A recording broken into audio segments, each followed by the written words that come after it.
Hello everyone and welcome back to another week here at The Damage Report, covering American politics because that's what we're paid to do. Anyway, this week actually looks kind of brighter. I would describe today's show as fun and games after a bit of a dark beginning. Fun and games leading up to me being owned online by a former cast member of SNL. So that's gonna be fun. You're not gonna wanna miss that. In the meantime, we have someone who SNL really should have had as a cast member a long time ago. That is Francesca Fiorentini. Francesca, how's it going? DJ Lunchbox. Oh, well, you are gonna know what that means very, very soon, ladies and gentlemen. Good to be here, John. Thanks for having me as always. Good to have you here. How was the Bitchuation room last night? Oh, it was excellent. We actually got into some hard truths about the Warren campaign because she's got a new book out. So Alicia Garza of Domestic Workers Alliance and Black Futures Project, she was on, she was excellent. Yeah, and so listen to that wherever you get your podcast. Awesome. Interesting. Yeah. I'm gonna have to see what's going on with Warren. And yeah, you know, it's funny. In all of and we've tried not to do too much speculation about 2024. I've had not actually thought, I wonder what Warren is going to do. And man, depending on what she does, the internet's gonna be bad. So anyway, it's gonna be real bad. Look, I think her book, first of all, her book is called Persist. So you're not wrong in thinking about, the future. But there's also some admission in there. Maybe not as much as some folks would like, but there's a few. I haven't read it, but I've read the excerpts, and that's all that matters. Yeah. Well, it's politics and it's Earth, so everybody's awful. That's the subtitle. Anyway, thank you for being here. Glad to have you here as always. Think we're gonna have a fun show, and after the show, it being Monday and all, we're gonna do a top 10 list, which we always do every Monday for our tier 2 and tier 3 members on YouTube. And Francesca came up with a fun political one that is, of all of the big buckaroos that we put into a variety of different things with our government, what are our top 10 things we don't want our tax dollars going to? The conservatives love talking endlessly about that stuff. We don't do nearly enough. So we're gonna have that list. It'll be available to those members on YouTube in the playlist after the show today. So with that, thank you everybody for being here. Please hit the like button, share the stream. You know what? Donate a sub if you're on Twitch. Let's have a fun little Monday tradition where we politically pay it forward a little bit and donate a sub. We've got a great community who's been doing a ton of that. Some people doing so much, it boggles my mind to this day. But let's see if we can make it a sort of Monday thing. Anyway, we're gonna have a lot of fun. We're gonna jump into that in just a few. And along the way, if you'd like to send us messages, comments, tweets, super chats, anything like that, you can do that. We'll have some fun together. And with that, let's jump into the unfortunately not fun and games part of the show.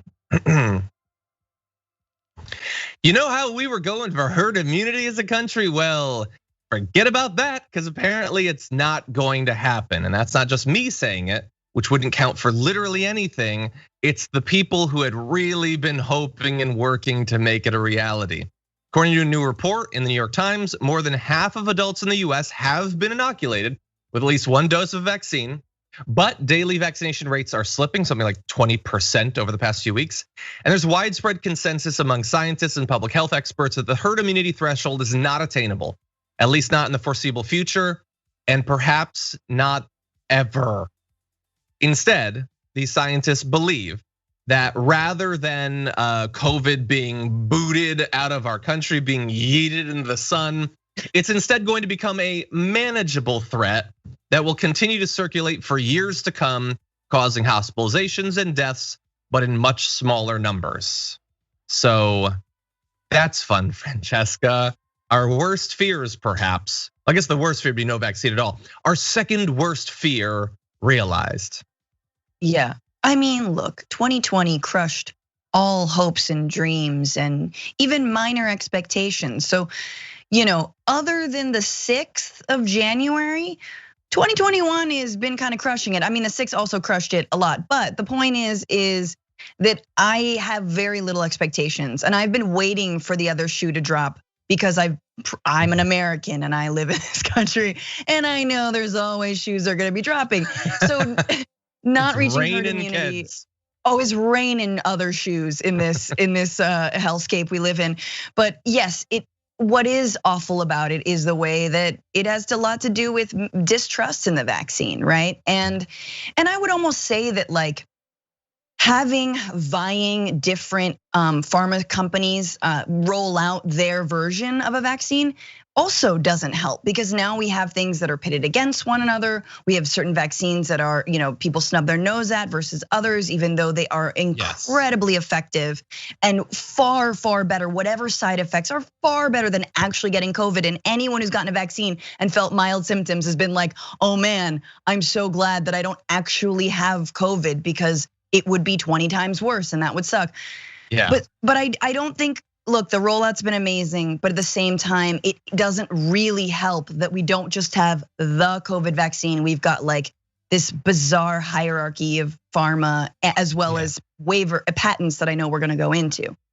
Totally, yeah. Look, if you're totally not talking about public perception and playing into misinformation, all that, having the multiple vaccines is helpful in a lot of different ways, obviously, objectively.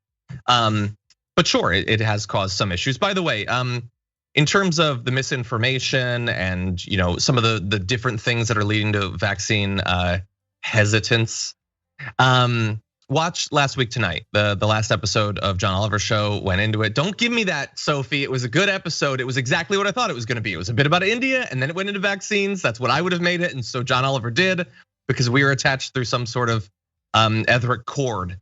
But anyway, so what is going to happen? Well, we have this dark future mapped out. We don't know exactly what it looks like. How much smaller the threat becomes is currently uncertain and depends in part on how much of the nation and the world becomes vaccinated, but also how the coronavirus continues to evolve, which it will, because we won't have herd immunity. It's already clear, however, that the virus is changing too quickly, new variants are spreading too easily, and vaccination is proceeding too slowly for herd immunity to be within reach anytime soon. And it's, I think, been made fairly explicit in the segment, none of this needed to happen. And I don't just mean about this story, I mean literally anything with the pandemic, none of it needed to happen. We're the worst and we're led by the worst of the worst. But we could have hit herd immunity. We could still do it if we did not have a significant chunk of the country that has taken up as their political identity that they don't want the Bill Gates super chip put in their cerebral lobe. But unfortunately, that's where we're at. And so I want to give you a little bit from Dr. Fauci, who said people were getting confused and thinking you're never going to get the infections down until you reach this mystical level of herd immunity, whatever that number is, which by the way, he has given many times. But anyway, that's why we stopped using herd immunity in the classic sense. I'm saying forget that for a second. You vaccinate enough people, the infections are gonna go down. So that is a big old stepping back from what they had been saying about the efforts to hit herd immunity. And he's not wrong. Every person vaccinated makes it a little bit harder for the disease to spread and to evolve and to become worse and all of that. But it is still a massive surrender, unfortunately, but probably a realistic one, because no matter what we might aim to do, shows like this are not gonna reach virtually any of these hesitant people. They believe that I'm paid off by Soros, who is the devil. I don't know. It's just it's unfortunate, Francesca. Yeah, but I also think it's despairing. It is despairing. I have a couple of questions about the concept of herd immunity. First of all, the herd immunity idea was floated early on by a lot of folks who did COVID the worst, right? So like Sweden, Donald Trump. And they kept on utilizing the phrase herd immunity as basically as soon as everyone gets sick, we'll be fine. And it really, I think, indoctrinated or got people used to this idea that, look, it's just a little flu and you'll survive it. Yeah, 500,000 people or more will die, but like, probably not your family, or maybe your family, but like whatever. And so it was a terrible concept to begin with, because even the idea of herd immunity is essentially not everyone has to be inoculated a little bit. That like blanket, if 3 out of 4 are, well then the 4th is fine. So folks go around, especially in this country, thinking, well, I'm the fourth, I'm fine. Like the whole concept, again, it's been bastardized, it's not okay to use. And so for me, under a Biden administration, the fact that we started going back to this idea of herd immunity seemed really bizarre. And I don't even know why they kept on saying it. Why not just like, look, we need 70% of the American public inoculated. That's the goal. Make it the goal, set the goal, call it something else. Right? But don't call it herd immunity, because it just, again, it gives people the idea, the false idea, that you don't have to get vaccinated. You can fly under the radar, and basically, if everyone else around you is inoculated, or that person had COVID, then you'll be fine. Yeah. And the reality is the opposite. The reality is that those folks who have not been inoculated, not gotten the vaccine, actually can start to create a new variant of this disgusting virus we can't shake called COVID, and that it is going to be endemic, a part of our lives. And I don't know, man, I'm not cool with shaking hands. Just like I'm just not going back there. I'm just not going back to shaking hands. And look, I was never really a mosher to begin with, but I'm definitely not gonna like mosh it up in the future and like wither hardcore. You can mosh, you just gotta put on like the Walter White, like top to bottom thing. Then you can mosh. You'll probably slip, unfortunately. Yeah, and like you said, it's just gonna be out there. And the issue is that is its own persistent tragedy that I guess will just be added to the long list of daily tragedies we have here in America.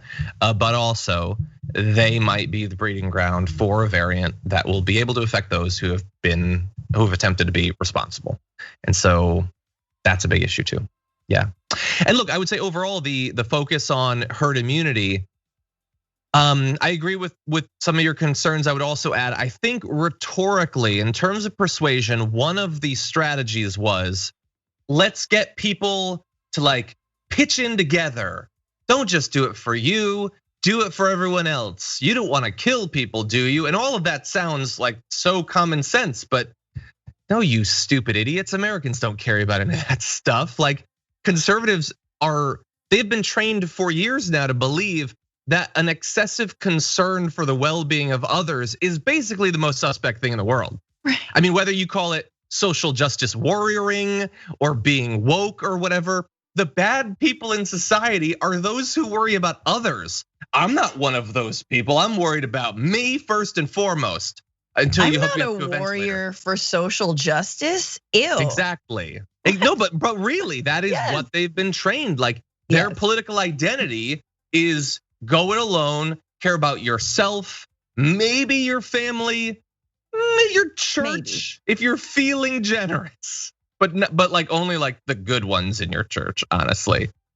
Anyway, so as a strategy, I understand why they landed where they did, but it was sort of doomed to failure because none of the other stuff earlier about your responsibility as part of the Commonwealth and being a member of society and all that about, they don't wear masks to save lives. You think they're gonna get an injection to save lives? They won't stand at a distance from people to save lives. Why are they gonna put chips in their body or whatever? So yeah, that's difficult.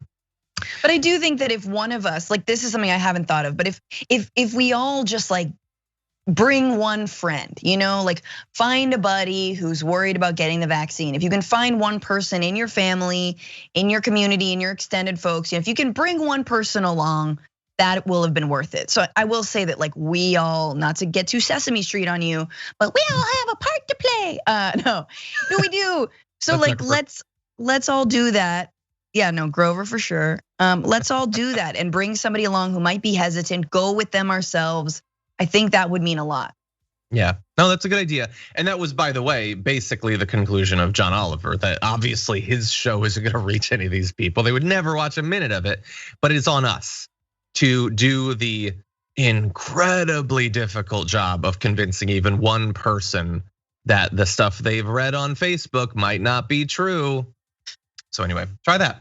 But I do want to turn to a slightly different angle on this. We're talking and have been talking about sources of misinformation, where it's coming from, the different groups, and because hesitancy isn't one thing, there's many different forms of it.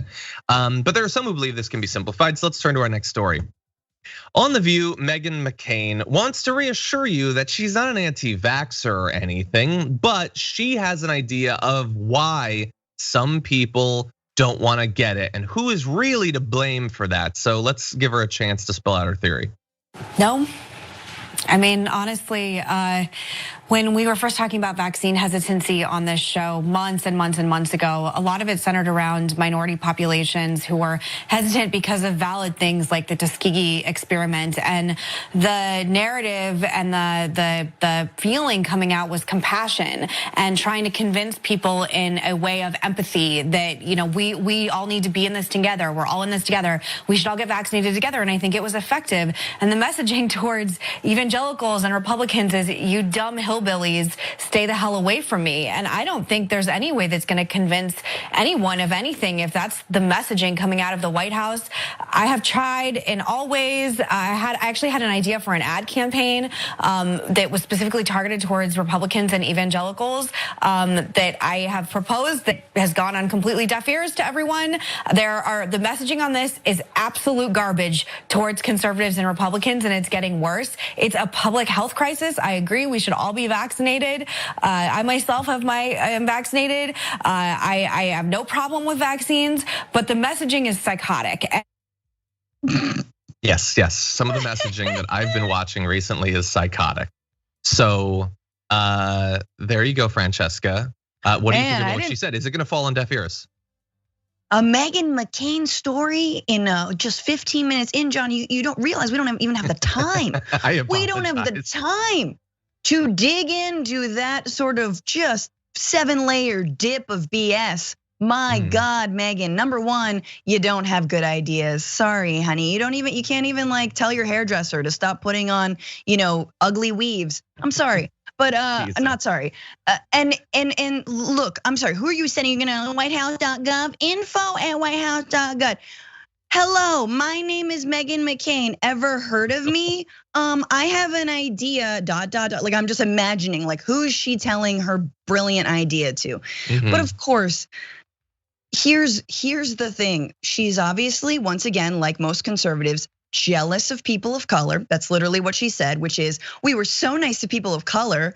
Yeah, because there's historical wrongs done by American healthcare on them, but not necessarily when it comes to white folks, unless we're talking about the general lack of healthcare altogether. That's a different combo.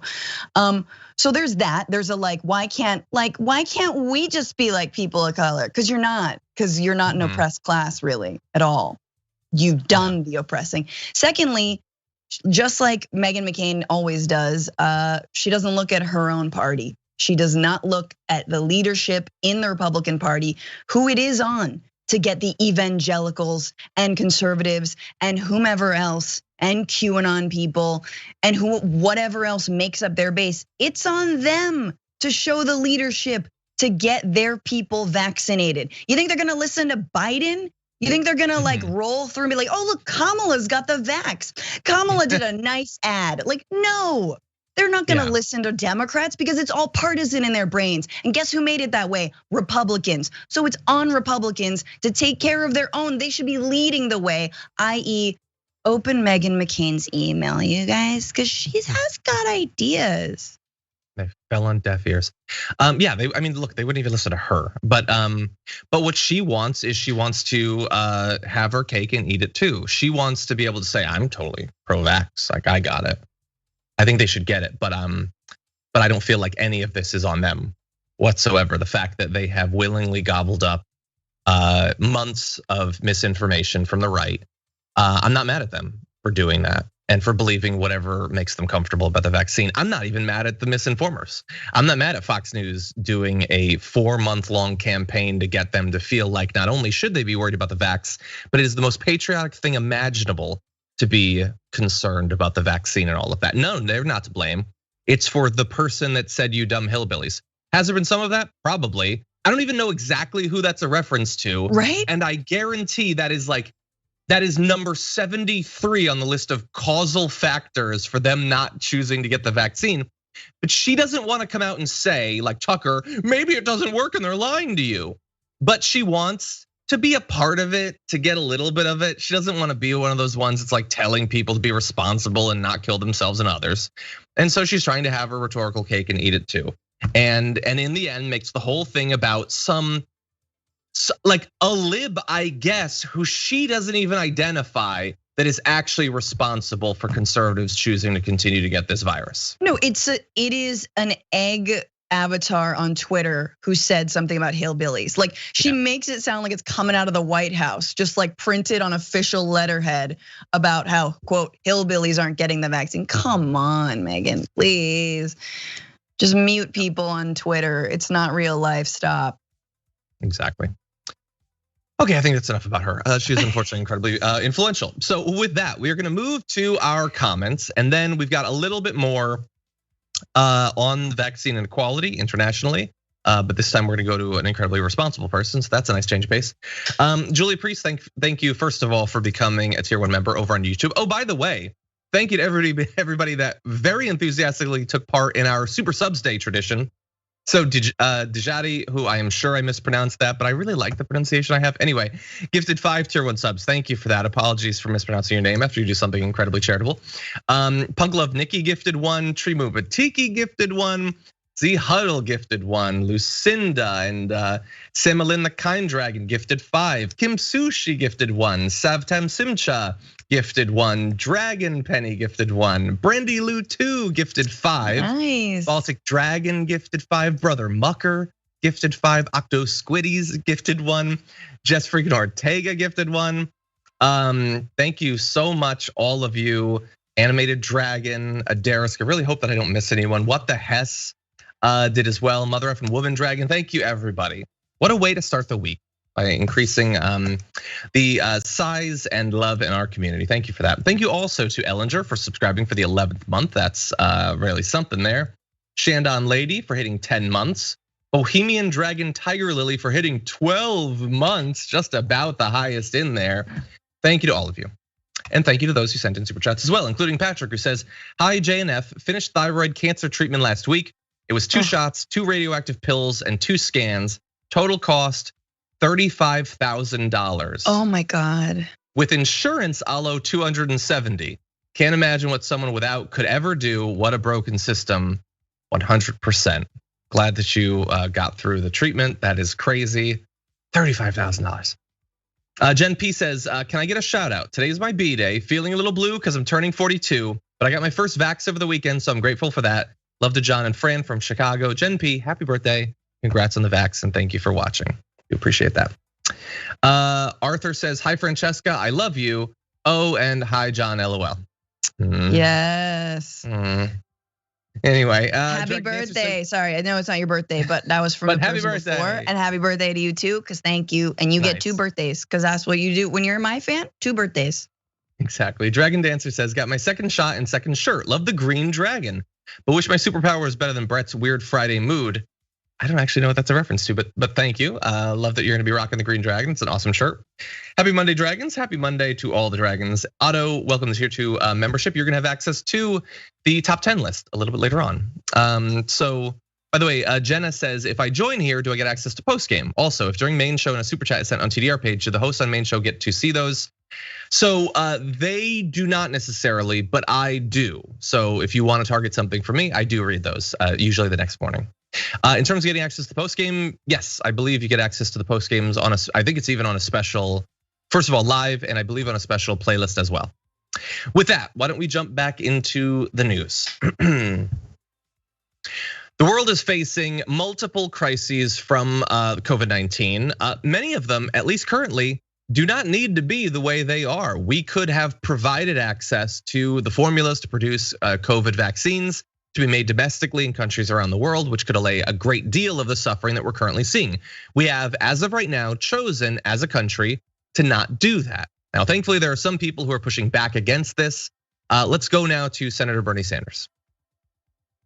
Our vaccine distribution, we have a lot here. Should we start sharing it faster than we are now, particularly when you see what's going on in our hemisphere and in India? Should we be more aggressive here? It seems like we've been a bit, some might argue, overly cautious about our vaccine supply. Well, I think a couple of things, Chuck. The answer is yes. I think we've got to obviously make sure that every American gets vaccinated as quickly as possible. But I do think not only do we have a moral responsibility to help the rest of the world, it's in our own self-interest. because if this pandemic continues to spread in other countries, it's going to come back and bite us at one point or another. But the second thing we should do is not only make sure that excess vaccines in the United States get around to countries that need it, we should deal with this issue through the World Trade Organization of protecting the intellectual property rights of the drug companies. And I think what we have got to say right now to the drug companies, when millions of lives are at stake around the world, yes, allow other countries to have these intellectual property rights so that they can produce the vaccines that are desperately needed in poor countries. There is something morally objectionable about rich countries being able to get that vaccine, and yet millions and billions of people in poor countries are unable to afford it. Yeah, Francesca, I love his last point, especially like we obviously are just sort of casually used to the fact that in the vast majority of cases, your life is going to be better off, better protected, extended, and all of that by being in one country versus another.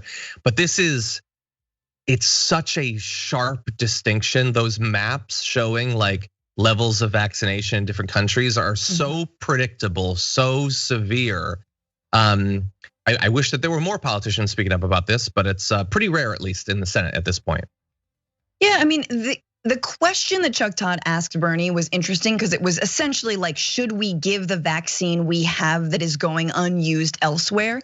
And my initial reaction, which is so depressing, is how quickly Fox News and Republicans and conservatives would weaponize any attempt to give a vaccine supply that we have here, even though, like we've covered before, they are not encouraging their base or their voters to be vaccinated. They are allowing and ensuring the vaccinations go unused. And so, but if Biden ever, or if the White House ever tried to negotiate something, unless it was like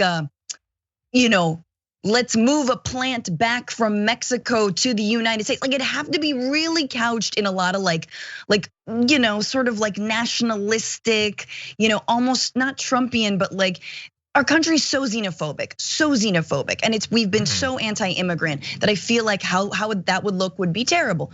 But an easy workaround to that is to put pressure on the Biden administration and for Biden to actually, yes, put pressure on big pharma to allow intellectual property rights to be waived. And apparently, the Commerce Secretary Gina Raimondo, who is the Commerce Secretary, is like basically one of the biggest roadblocks into stopping this from happening. She's lobbied on behalf of big pharma on private healthcare companies before. She helped hospitals avoid any kind of lawsuits in the case of COVID deaths and all this. So she has not been on the right side when it comes to big pharma versus the people, healthcare versus industry versus the people, and she's right up there in the White House. So it's like, this was an article in American Prospect, and apparently there are folks in the White House who are like, no, we should release this, we should put pressure on these pharma companies, and there are others who are like, not so fast, because I have a paycheck coming. Yeah, having him surrounded by, I don't even know. Biden has said some things that seem to indicate some level of empathy, but he also has basically talked about America first. Like, we're gonna help out, we're gonna give some money, we're gonna give some vaccine, but first, everybody needs to be able to have access to it. And by the way, in America, virtually everyone does have access to it. Like, we've reached that threshold and people don't want it. Those numbers are dropping, they're gonna continue to drop. But he's also surrounded by people that have a more directly corporate set of motivations for stopping this from happening.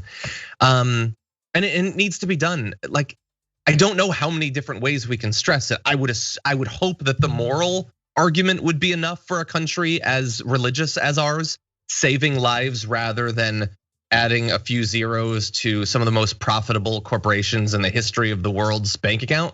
Seems like a good argument.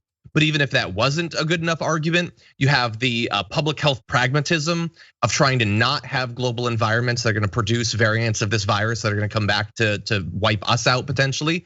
Or like if it's just a real politic thing, like other countries are doing vaccine diplomacy, Russia and China are doing these. We could be doing that too. We're choosing not to. And by the way, like shipping the vaccine is fine. That is not nearly as good as helping get factories set up in other countries actually produce them, especially for the variants of the vaccine that have to be refrigerated and all of that. Those are obviously very difficult to ship. Maybe J&J is easier, I don't know. But we could be doing that. We should have been doing that for months. Even starting now, like if Biden woke up and he was like, oh my God, I wanna be a moral guy. I'm gonna cancel student loan debt and then vaccines for these countries. But that's like, a really important point. Hold on 1 second. Yeah. Well, because let's look at the Indian numbers. So 3,400 deaths on May 2nd. How many months would it take if we decided today to really help? How many months of 3,400 or maybe 4,400 deaths or maybe 7,000 deaths in the near future? We can't put a value on human lives because the math's hard, but theoretically you could, and they are. These pharmaceutical companies very much have put a dollar value on the lives of people in these different countries. And apparently, I guess it's a lot of money, I guess. Sorry, Francesca, what were you gonna say? No, and I think there's a cost benefit analysis. They're like, well, we're not getting money back for that. Oh, there's too many people, like their government hasn't paid us, like billions of dollars. So nah, it's not really, better just do some stock buybacks and reinvest in the next pandemic. Ooh, we're real excited about that. Like, I think what you pointed out about vaccine diplomacy is super important because meanwhile, the United States and even folks in the Biden administration continually discuss how we support democracy creation around the world. Oh, what's going on in Venezuela? What's going on in all these different countries? Oh, that we care about democracy. But when push comes to shove, what do? How do we intervene in most countries? Militarily. How do we intervene in most countries? Selling weapons. And when it comes to something like health, when it comes to a program we can so clearly help out in and would like in terms of accolades, clout, goodwill towards countries we're trying to build with would go very, very far. We don't got it. We don't have the infrastructure to actually help out when it comes to real, life and death healthcare. Yeah, like you made the great point that they would lose their mind. Like if you threw 5 doses of J&J in a backpack and shipped it to Africa, Fox News would talk about it for 6 weeks straight. So any sort of wide scale program, they would not accept, even though they would rather inject poison into their lungs than take the vaccine. So there's a weird inconsistency there, but you're totally right. Like, I don't know, I guess everyone would freak out if I said, considering we could identify for basically every country in the world, some way that America has historically devastated it, caused massive loss of lives, economic problems, government overthrow, all of that. Let's put $1 trillion. Let's get rid of if we can't get rid of the intellectual property protections, we're just not gonna do that. Then let's buy the doses. Let's put $1 trillion into buying doses and shipping them to every country that needs them as one of the most massive economic measures of goodwill since, I don't know, some components of the Marshall Plan, a lot of that was pragmatism too, but let's do that. Let's do a massive moral good, a massive pragmatic public health good. Let's if he wants to restore the soul of America, that's not restoring the soul of America. That's actually kind of having a good soul for once and telling the world all of our massive resources that have largely been generated historically by exploiting other countries and our own people, and obviously the legacy of slavery and all that. We're gonna put some of that money into righting a bit of the wrongs. We can't get back the lives that were lost, but we're gonna try to save your lives now if we can. We could do that, but everyone would freak out if we proposed $1 to $2 trillion for that. It wouldn't just be Sean Hannity. Chuck Todd would lose his mind if AOC proposed that yesterday, if Bernie was pushing for that next week. But we could do it, we could, if we wanted to. Anyway, let's read a few comments and then we're gonna move on to a very different tone of news. We're gonna have a little bit of Schadenfreude. We're gonna try to understand a little bit of the insanity in the conservative mind. Anyway, Non-Human Humanist says in the super chat, I'm originally from a country with a mandatory vax program. As kids, we had the discussion to make it voluntary since people would understand. Oh boy, how wrong I was. Rich countries have done this pandemic. Oh geez, they do. We worked so hard to get this vaccine, and the conservatives want to make sure that Trump gets credit for this thing that they would never take because it's a plot by the Chinese and Bill Gates. Anyway, Let's see. Icosahedron says mRNA vaccines are too new for long-term effects to be known. If COVID will be endemic, is the risk reward worth it for use? According to the people who've actually produced them, yes. And those who have done extensive testing, yes, they have been. Yeah, we don't have time to rehash all of that, but yes, I do believe so. G. George says, good morning, Dreamweaver Dragon here. I got my one and done shot on the first. No side effects at all. That is awesome to hear. Matthias says this is all about the culture war. It's not really about vaccine hesitancy. 100%. That was basically the prediction back in December, that they needed something. Once Trump was booted out of the White House, they would need something to make every conservative feel like a victim. And them trying to make you take your medicine is a pretty easy way to do that. Okay, let's see. Dustin Byers says, nope, not gonna read that. But Dustin Byers, thank you for the super chat. But there's certain types of criticism that I am not a fan of and don't want to publicize. Let's keep it about the substance as much as we possibly can. Thank you. But thank you for your support. Franklin Sharpslicer says, turd immunity we already had. We voted him out and we're not sad. Francesca and John, if this poem seems bleak, I still hope you have a great week. The right needs to microdose as they're comatose. That's a good one, Franklin. Thank you. I like it. And T. Underhill says, well, John, this hillbilly got his second dose of Moderna vaccine yesterday, and except for my arm that got the second shot still being sore, I had no major side effects. Glad to hear it. Okay, and that said, let's see. Melissa the Defender Dragon gifted a tier 1 sub. Happy Subs Day to you, thank you. Insomnia Noir gifted 2. Lucinda hit 7 months as a subscriber. Very happy, she says, for, or she or he, for Fantastic Mondays. Mad Crake hit 5 months. The guy called Keith hit 5 as well, thank you for that. And Tia Lamala hit 5 and says Francesca is my favorite. Thank you. She's up there on my list too.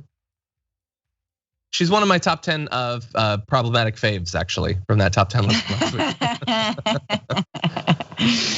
Okay, I take it as a badge of pride, John. Exactly. Shoegaze Dragon Georgie has a suggestion for you. If you do plan to mosh, feel free to wear one of those inflatable sumo costumes and then mosh. That might be safe. Generally, that's social distancing. Yeah. Maybe. Okay, Pondering Dragon says selfishness is part of the human condition. If you do anything selfless, then they dehumanize you. Yeah, they have. It's just like we're supposed to be the ones that are bad at coming up with like political language and all that stuff, but like they made it work with literally being opposed to warriors fighting for social justice. They chose that as the battleground and it worked. Lots of people like, yeah, F those people fighting for social justice. And I guess it actually works. Yeah, I don't want to be woke. I want to be the opposite of it. That sounds good. Asleep. Anyway, I mean, we all want to be asleep. Some more. I do kind of want to be asleep. 15 minutes more and then I'll be woke. How about that? That's what American history is saying. It's just like it's hitting the snooze button on being woke and like actually changing. That is what white people in this country are doing. Anyway. Yeah. It's hitting the snooze button for centuries. It's basically that recurring shot from the movie. Anyway, I'm gonna move on. Okay, so with that, we've got some more news. Sophie's getting quite frustrated with me, and we're gonna see if we can hit that D block. We've got 23 minutes and a lot of stories to get to. Wow, okay. Okay, I'll waste a few more seconds talking about it rather than doing it. Okay, let's jump into our next story. Just 6 months ago, almost exactly 6 months ago, 181 days ago, Donald Trump faced re-election. He entered that day the most powerful individual human on earth. And it's been 6 months, so let's check in. How is this former titan of political power and social influence doing? Well, this is apparently how he's spending his nights. Let's see what they find. I wouldn't be surprised if they found thousands and thousands and thousands of votes. So we're going to watch that very closely. And after that, you'll watch Pennsylvania and you'll watch Georgia and you're going to watch Michigan and Wisconsin and you're watching New Hampshire. They found a lot of votes up in New Hampshire just now. You saw that because this was a rigged election. Everybody knows it, and we're going to be watching it very closely. But start off by. You just take a look. It's on closed circuit. I guess it's on all over the place because everyone's talking about yesterday front page of the New York Times. They didn't want to write it, but that's because they thought they were going to have a negative decision, and the judge gave us a positive decision. he's standing there. Like he just walked out, and there's people at the club who admittedly they want it. They're not at that club because they don't like Donald Trump, but he just wanders out to tell people about how he won the election 6 months after he lost it. Just standing there, for the most part, looking like his arms have been pinned onto his body and they're just hanging slack. His body can't take it anymore. And that's how he's spending it. So there, Francesca is talking about the audit of the Arizona results, which has been, I was gonna like sum up some of it, but it's just sheer insanity. Like everybody involved in it thinks Antifa's gonna like paratroop in to stop it. They've got their black lights. They're sure that they're gonna find stuff. They're not gonna find anything. Arizona wasn't stolen. No, now New Hampshire was stolen too. Every state was just stolen. This is so incredibly sad. And he is the guy that they still say is the most powerful person in the Republican Party. They're not even necessarily wrong, but that is what the most powerful person in the Republican Party is doing with his time. Yes, I love the bassist in that video. There's just like a bassist player off to the side, just like, oh, I was right in the middle of play that funky music, like whatever, which is what you would play. He's just standing off in the corner like, ugh, this again. This is like the third time he's been interrupted. The best description of this sort of like old man wandering halls talking about how he won an election was Molly Knight, I think, wrote something about Miss Havisham, who is from Great Expectations, which is just like ever since she got like stood up at the altar, it's like Miss Havisham wandered her home day and night, ranting about her betrothed who never appeared. Like it's so perfect. That's exactly what Trump is. He's just put him in a nightie. Somebody put him in a nightie, please. Because that's exactly, okay, it's not a diaper, guys, all right? 2021, Francesca is like just way more on point. It's nighty Trump, not diaper Don. Way more professional. Way more professional. He is haunting Mar-A-Lago. He's still technically alive, but he's haunting that place. And the thing is, like, showing you the video and the like bassist who has to listen to it and the like reluctant claps from his by the way, again, those are people who like him. That is bad enough. But like, who in the audience, and feel free to leave a comment, thinks that this is the only time he's done this? Who doesn't think that he does that every single night? And we know how he gives speeches. He's using the same words every night. That bassist has heard this. Yeah. That bassist is living the saddest political Groundhog's Day that you can imagine. It's like every day it's another rant with him like just barely not toppling off the stage. Every day is the same. Yeah, it's, I mean, and it's scary because you wonder like the delusion, it continues. And I feel like President Biden has not really addressed Trump or Trumpism or like the allegations around the false allegations around the election, which is a strategic choice. And as much as I want to ignore it and to have it go away, I am secretly curious. I mean, we've got like however many, tens of hundreds of like, and voter suppression laws that are rolling through. But I also feel like maybe the lesson that some conservatives have coming out of that election was, oh, we didn't stack the courts enough. And all we have to do is, we just have to stack them more. And that way we won't lose those cases because everyone will be just as delusional as we are and completely partisan. So it is, again, I'm glad Biden's getting to work. But I am also scared that, again, this is like the zombie movie and the hand is like coming out through the dirt, still alive, and we'll see. Yeah, and incredibly resistant to learning anything. And he wants to make sure that he does not want any of them to, like something like 30% of Republicans say the election was legit. And that's too much for him. So his most recent presidential statement was the election of 2020 will be forever known as the big lie. So you see what he did there? Like him trying to overturn it, and lying about it was the big lie. Now the election was the big lie. I see what you did there. That's definitely. You can't have big lie. We gave you fake news. It's the same thing. It is literally the same. That's the comparison I made in the pre-show. Yes, yeah. Anyway, Hang in there, buddy. No, but can you imagine, like I don't know, do you have a president I'm gonna move on a sec. Do you have a president that you like and that you respect or whatever? Imagine if they did this. Imagine if Barack Obama did this. No, imagine if Bernie came out and just relitigated 2020 or 2016 primary over and over and over. How sad that would be. Anyway, okay, with that, let's turn to something at least as insane, if not more insane, okay? This is what passes for fun and games. Anyway, yeah, I guess that makes sense. Last week, we talked about the fall off in the media following the election. Some networks have lost a lot of their audience. The right has had some trouble. Not really Fox News. They've really been doing okay. But Newsmax, their website, went from 12 million unique viewers in January to 7 million unique viewers in February, down to 5 million unique viewers in March. They had looked like they were ready to overtake Fox, and then they kind of lost that. Now, that obviously isn't good for the CEOs there. It's not good for their hosts. They want to be on top. So they're working with a couple of different ideas of what they need to cover, what they need to focus on. Here is one of the most recent efforts.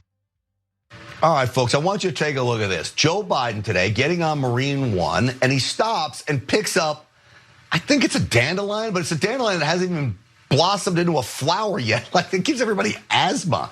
So you blow it, it goes everywhere, and then everybody starts sneezing. Well, he picks up the weed and gives it to Jill as what I guess is supposed to be some kind of a sweet gesture. He's getting dandelions all over the place.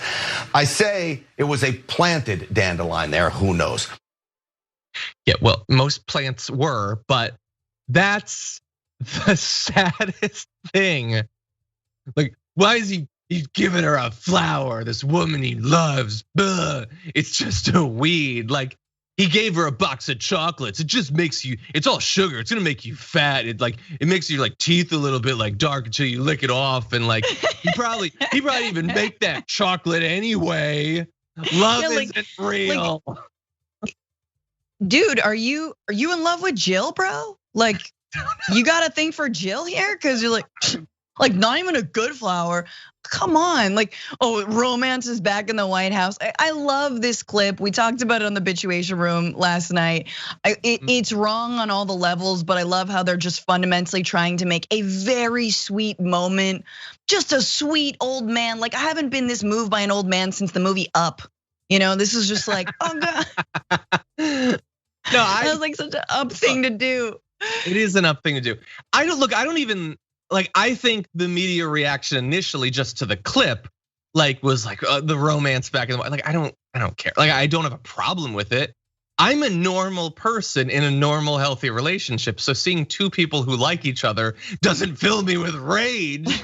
But I don't want this the White House is this romantic Camelot. I'm not interested in that either.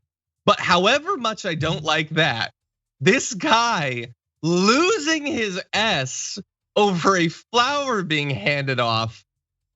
Don't be that person. Don't be that, new report. He named a star after Jill. That star's probably dead by now. It probably went supernova, you idiot. Don't be that person, man. No, but and there's No, he also says it's a planted dandelion, which basically means he thinks it was fake. There's a conspiracy here we have to get to the bottom of. It's on the level, of course, of the who is it? Major is a scroungy dog or whatever. Which they talked about.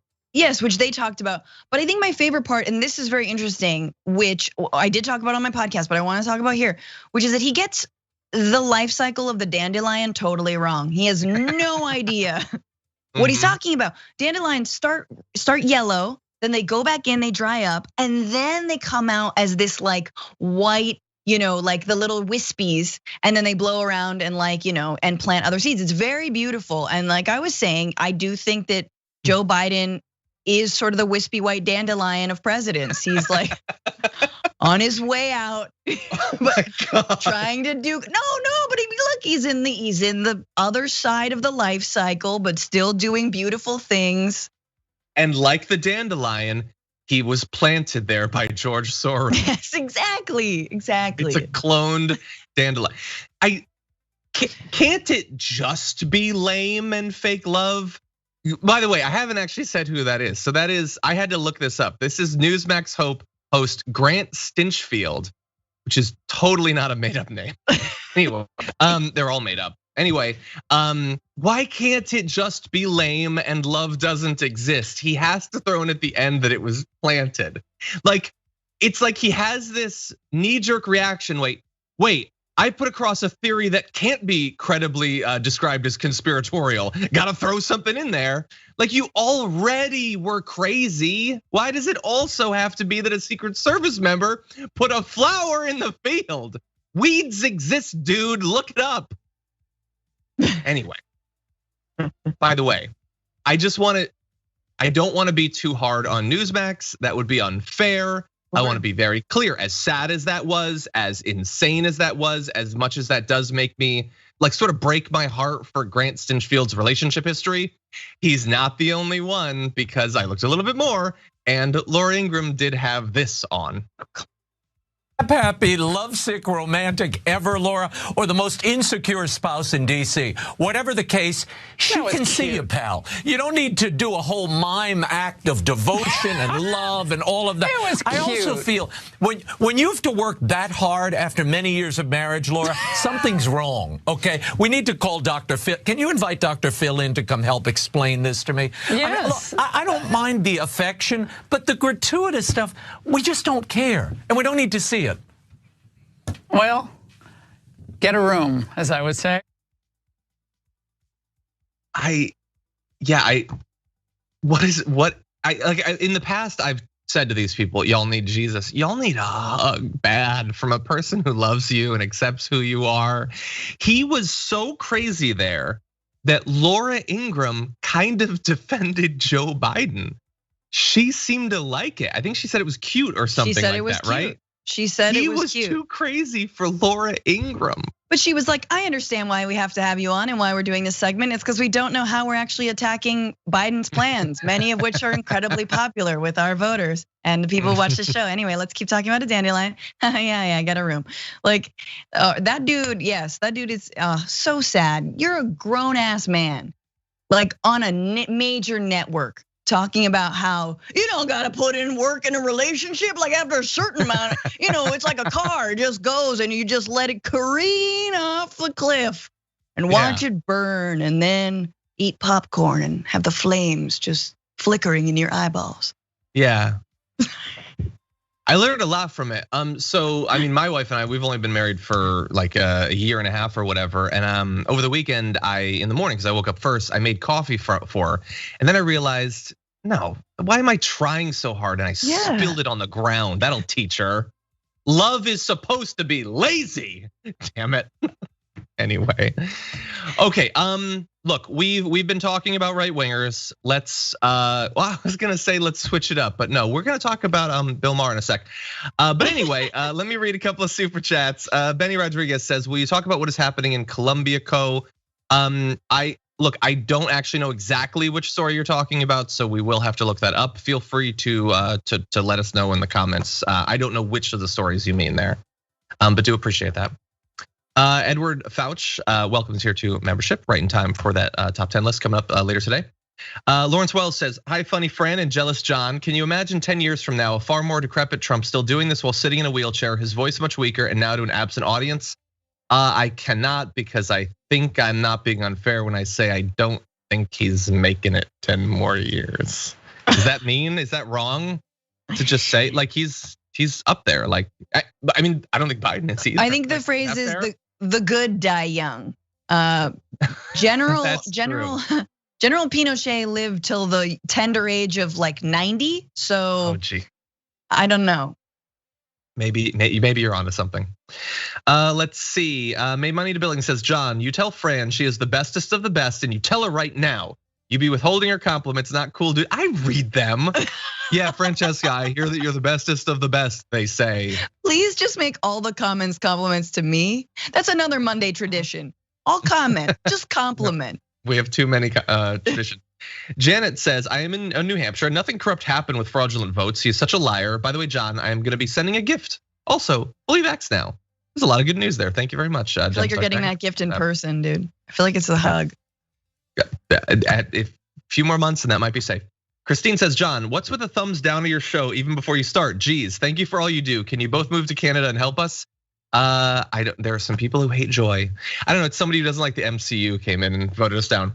Anyway, over on Twitch, Imitation Asian hit 12 months as a subscriber and says, lol, okay, Donnie boy, NH may have its terrible politicians, but our elections weren't rigged, you delusional orange. Also, 12 months in Twitch. Thank you for being here. And that's Salad N7 hit 10 months and says, 10 months, cool. It is actually, thank you.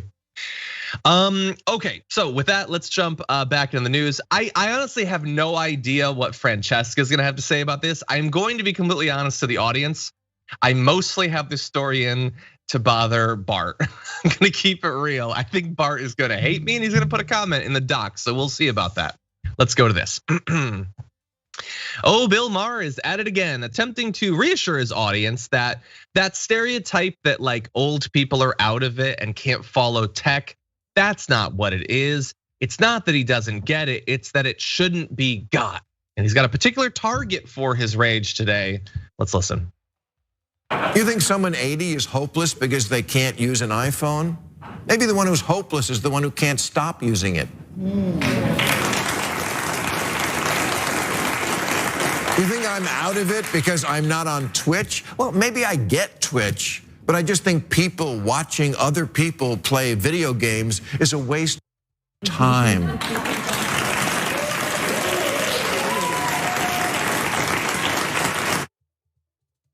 Yeah, so I don't know if that's supposed to be ironic that in his thing, which is his monologue, which is this idea that old men are out of it is wrong. Now, let me give you the oldest man comment I've ever heard. You kids and your Twitches. No, you don't actually get it. You demonstrated that you fundamentally don't get the culture of Twitch, why people find it to be interesting, the concept that one can disagree about what is entertaining. There's quite a bit that you don't seem to understand. Twitch is just the jumping off point. Yeah, Francesca, your show stopped being entertaining like 10 years ago, buddy. Like, I feel like, yeah, at Bush, maybe you had a heyday, but I've never, look, I felt like it was insensitive throughout this entire pandemic to say this phrase, but I feel comfortable now bringing it back and just loudly proclaiming, okay, boomer. My God, Bill Maher, you are such boomer humor. I get it. You're for like a 90s Democratic dad who like doesn't like Hillary and like thought there was nothing wrong with Clinton. He didn't do anything wrong. Well, I like Clinton. He played the saxophone, like there's just this boomer humor that Bill Maher has. And look, you can have a take that you don't like Twitch or that you think that like, people need to stop looking at their phones. You can make fun of Gen Z all you want, but like do it with jokes. Wasn't your show supposed to be like a comedy show instead of just like a very like pulling your like glasses down, like, and the person who can't put down the iPhone. Nailed it. Original thought achieved. So bad. The writing is so bad. I'm so sorry. I just feel like Bill Maher's audience, they're aging, they're dying. That's why he's allying himself with 80-year-olds because that's really like the upper, like that's basically who watches Maher and still really likes it and finds it relevant. I like that he's not PC, but my God, he has not had a good take in so long. The writing is lazy and they need to give me that show. Anyway. That's not a bad idea. Yeah, I haven't watched it in a bit. I remember, I think one of the episodes that stopped me from watching it was his like big rant at the end of the episode was about how movies have too many chase scenes nowadays. Oh God. I just thought, oh my God. And it bothers me because he used to hold a certain position. Like he was important in some ways. He also physically reminds me of my grandfather. Like he looks a lot like my grandfather. And he couldn't be more unlike him. That really bothers me every time I see his face. But anyway, like this isn't even really about Bill Maher. It's let's not be that way. Like everybody likes some things and doesn't like other things. The idea that I am superior because the things I like aren't a waste of time and you dumb dummies are wasting all of your time is a very sad way to live your life. I would not actually want to do this, but I would propose a hypothetical experiment where we follow Bill Maher around and find how he spends his time. And we get to decide if it's a waste of effing time. What are you doing all day? In investment? Are you just working out all, like every minute is efficient and appropriated correctly and all that? No, people enjoy things. Like your inability. Sorry, Bill Maher is snipping at his assistants and for not like getting the piece of lint off of his nice suit, and also probably cutting all the good jokes out of the monologues and insisting that no, it's better this way. And the writers are like, okay, bro, okay. Yeah, I know I'm just waiting for the comment from Bart about watching Twitch game. Oh no, it's coming. Anyway, like I used to watch a good amount of gameplay on Twitch at one point. I don't really now, but I might at some point. It's watching something for entertainment. It is exactly the same thing as watching sports or watching a reality show, which is again, just watching people doing the thing they're doing and being entertained by it. I like some of that. I don't like other stuff. I might occasionally even speak out against it, but I don't imply that I am morally or intellectually superior because of the hobbies I've accrued necessarily. That's just a really bad way to live your life. And if you're gonna have it, at least be self-aware enough to keep it a bit to yourself. That feeling, the idea that you would make it sort of like the standout moment of your your show is such a weird thing to do. I don't like it. Don't live like that. Anyway, really fast. Let's see. Maybe I was wrong about Bart. Bart says, I love wasting my time like anybody else. It's fun. If I had a choice to watch other people play video games or sit and watch the paint dry in a tool shed, I'll pick watching the paint dry because the benefit of that is that you can smell the fumes and get high. Sorry, John, and I gotta ride with Bill Maher on his take. For those of you throwing the okay boomer towards me, I say to you, okay, Zoomer. No, it's. Well, look, Bart is siding with Bill Maher, but to be fair, Bart is very high on paint fumes right now. I don't know if he knows what he's saying. Anyway. Yes. No, look, I hate watching Twitch. I'm both. I don't like Bill Maher and I don't like watching gaming because it reminds me of being a little sister and like, dying on the first jump as Luigi, and then Mario, my older brother, being like boo-doo, boop, boo-doo, an hour and a half later. And I'm like, when do I live my life? So I'm sort of I straddle both of these worlds here. Yeah. And then I mostly agree. I don't watch the vast majority of it. I think a lot of the personalities who do video game streaming are really annoying, but if you enjoy it, my job is not to yuck your yum. That's not my thing. Yuck your yum is yuck. Yep. That is a yuck. It definitely is. I like doing a lot of things that most of you would probably find to be incredibly boring, and that's okay. Anyway, okay, so really fast. Yes. Let's go totally out of the realm of even the tangential news that we were doing for the last half of the show. And let's jump into a weird experience I had last night. Okay. So I recently moved. Oh no, we want to do a B-roll? No, just go, okay.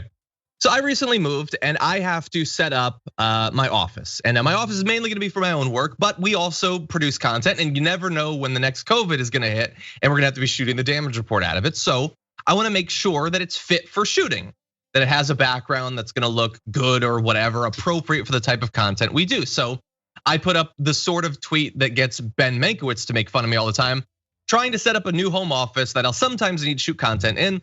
And so once again, trying to figure out what to put in the background or on the wall. Any suggestions? Now, many people put perfectly reasonable suggestions. Like, I like backgrounds that have shelves with interesting stuff to look at, like collections you have, travel souvenirs, old stuff, figurines, plants, books, or whatever. Perfectly fine idea. Cassandra says wood paneling, easily faked with just trim and paint, plants and art. Fireplace, some of the electric ones are pretty decent looking these days. Cassandra has a expansive idea of how big this room is. It is not like that, but thank you. Some people started to give advice that might have been a bit sarcastic, like Rich W. Love, who said Cenk Uger's drawing of you. I don't think that's a good idea. But then things took a turn with Michelle Clement suggesting that Leslie Jones give me advice, and in fact tagged Leslie Jones, to which I responded, not tagging Leslie Jones because I imagined late on a Sunday night, the last thing she wanted or would engage in is giving me advice. I just said, Leslie, save me. To which she promptly responded, send pic. So this is Leslie Jones of SNL, who I think is incredibly funny and is known for destroying people online. I apparently forgot that fact for a few moments and decided to send her an image of what the TDR home shoot studio looked like for most of the pandemic. So I sent this shot saying, this is how the last office looked. Basically just board games, but it's political content. Not quite right? Just a random shot, to which she responded, okay, where do I start? First, you look like an Instagram DJ. I would have never thought you were some political dude, so don't know if that's what you were going for. Is that a gold chain? I'm just saying, DJ Lunchbox, I hope this was practice. Show me what you're doing right now. And when I sat back at my desk and saw that, I thought, oh my God, what has become of me?